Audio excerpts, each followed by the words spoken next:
अस्सलाम वालेकुम everyone, it's me हाशी जोइया। और आज का जो टॉपिक है कश्मीर से रिलेटेड है, थोड़ा सेंसिटिव सा भी है और मोस्टली लोग इस टाइम तक मुझे लगता है कि डिसलाइक कर चुके होंगे या कमेंट सेक्शन में मुझे गाली देने का इरादा रखते होंगे। गाली देने से पहले या बैड कमेंट करने से पहले तो वीडियो एंड तक देखो, उसके बाद जो आपका फैसला होगा मुझे कबूल होगा, तो कमेंट में आप अपनी राय दे सकते हैं। तो वीडियो करते हैं स्टार्ट।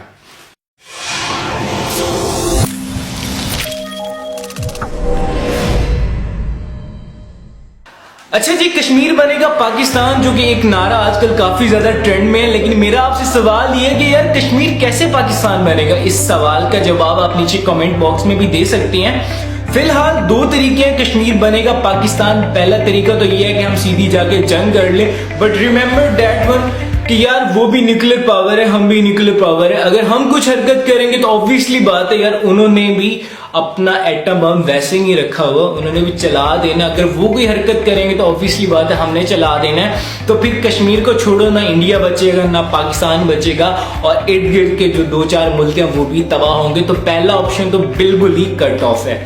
अब दूसरा जो ऑप्शन है वो ये है कि हम सलामती कौंसिल में चले जाएं, हम अक़वाम मुत्तहिदा में चले जाएं, हम दुनिया को साथ लेकर चलें, हम लोगों को उनके मजालिम बताएं कि इंडिया क्या क्या जुल्म कर रहा है कश्मीर पर।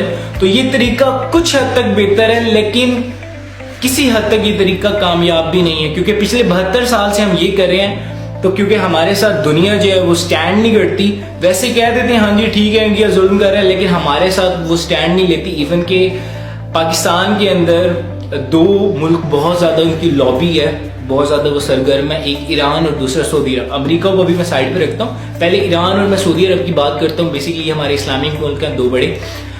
अब ईरान शियों से रिलेट करता है और सऊदी अरब ऑब्वियसली बात है अहले सुन्नत से रिलेट करता है। तो जब ये दो मुल्क ही हमारे साथ नहीं खड़े तो हम कैसे पूरी दुनिया को, पूरी उम्मत मुस्लिमा को अपने साथ लेकर चल सकते हैं? अब ये दो मुल्क हमारे साथ क्यों नहीं खड़े?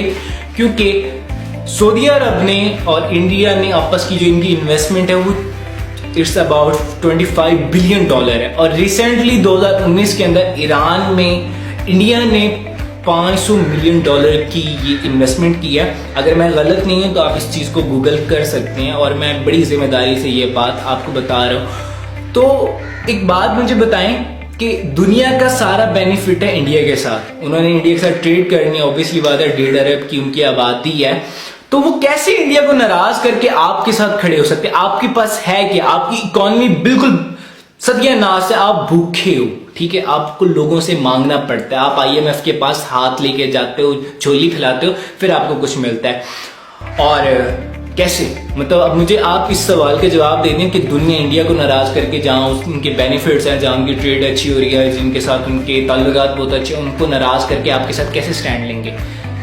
आपको अपनी इकॉनमी जो है, सबसे पहले अगर आपने कश्मीर लेना है तो आपको अपनी इकॉनमी स्ट्रॉन्ग करनी पड़ेगी।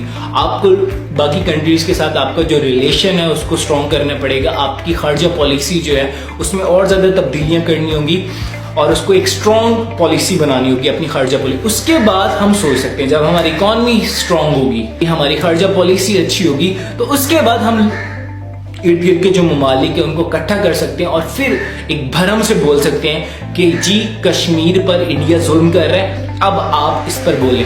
ऑब्वियसली बात है, जब उनके बेनिफिट्स पाकिस्तान से रिलेट करेंगे तो वो इंडिया की हिमायत क्यों करेंगे? अभी तो फिलहाल उनके सारे बेनिफिट्स इंडिया से रिलेट कर रहे हैं, तो वो कैसे पाकिस्तान की हिमायत करें? हम इस चीज को समझ नहीं रहे, हम सिर्फ लगे हुए जी अटैक कर दो, ये कर दो। इमरान खान ने क्या कहा? कर दो अटैक, क्या होगा?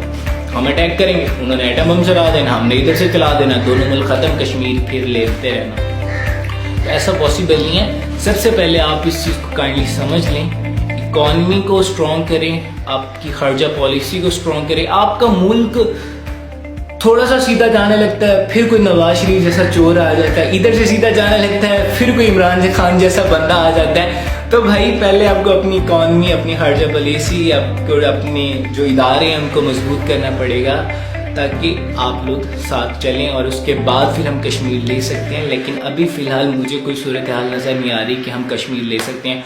So it's just a random talking about Kashmir. अब आप लोग गालियाँ दे सकते हैं, क्योंकि मेरी बातें मुझे पता है कुछ लोगों को कड़वी लगने और तो thank you so much for watching this video. मैं आपसे मिलूंगा एक नई अच्छी और बेहतरीन किस्म की वीडियो के अंदर और चलें निकाल लें। अल्लाह हाफिज़।